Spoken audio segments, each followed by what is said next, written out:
यही नवंबर दिसंबर का महीना चलत रहा और खूब ठंडी पड़त रही और नई दुल्हन दो में आए रही एकदम नई। और जब दुल्हनिया आए तो कहा को हे अम्मा कहे दुल्हन कहे ये बतावा अब जल्दी भीतर बाबा बाहर मुई दबाई को कटई है मास्टर दुल्हनिया हुई और सारा बैठ गए और ऐसे घुमुट काट ले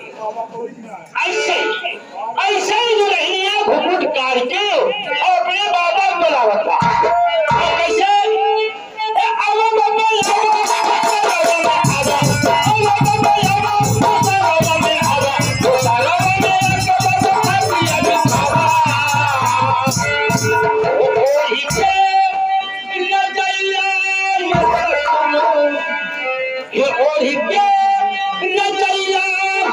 सुनो